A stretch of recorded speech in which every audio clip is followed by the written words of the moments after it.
First tonight, the governor's new rule on masks in public spaces goes into effect today. And while wearing one isn't new to us, the potential $500 fine is. Doug Reardon went one-on-one with the governor today to talk about those penalties. Doug?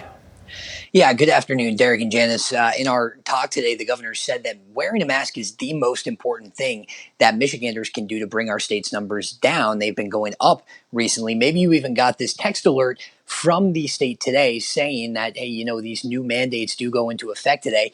And they're not necessarily new, whether or not the governor is sending out these alerts or not. We've always been required to wear masks. Now there's just that penalty involved. But other people are saying on the other side of this that it places an unfair and undue burden and maybe even an unsafe one on workers who are forced now to comply with people or to deal with people who are not complying.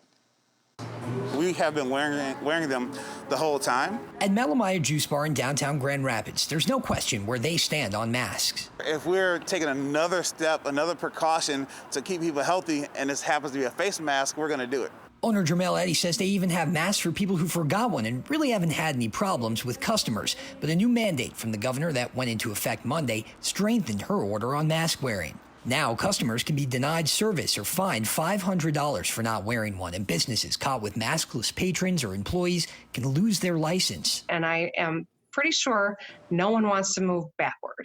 And yet, when you see these COVID numbers continuing to increase, it's a very real possibility. Speaking to Fox 17 one-on-one today, Governor Gretchen Whitmer said mask wearing is the most effective way to stop that from happening, and making the argument that newly opened businesses should want to see masks in their stores. I don't think they want to go backward either. So to the extent that they can show some leadership here and be a partner and keep their employees and their customers safe by insisting that people are observing the law. We always think of no shirt, no shoes, no service. Now it's got to be no shirt, no shoes, no mask, no service. But some argue the order and its penalties place an undue burden on employees, the ones who have to confront customers who are refusing to comply. That was not part of their job description, to tell people what they can and can't do, when they can and can't come in.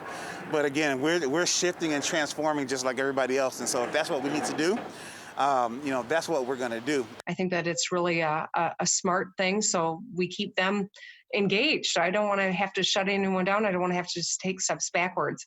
But we got to get a handle on these COVID numbers now. And so a couple of exceptions to this new mandate, guys, we should let you know about medical conditions that would prevent you from wearing a mask, kids under 5, religious services as long as you're social distancing, and also when you're out eating at restaurants. Now, another element to this whole thing is whether or not local sheriff's offices and police departments will actually enforce it. Over the weekend, we talked to Sheriff Dan Abbott, who's out of Van Buren County. He said he would not be enforcing this executive order since it wasn't passed by the legislature. But a couple of minutes ago, we got update from the Kalamazoo County Sheriff's Office, who said they absolutely will be enforcing this policy and standing behind their local business owners. So it's going to vary, guys, depending on where you are. Back to you in the studio.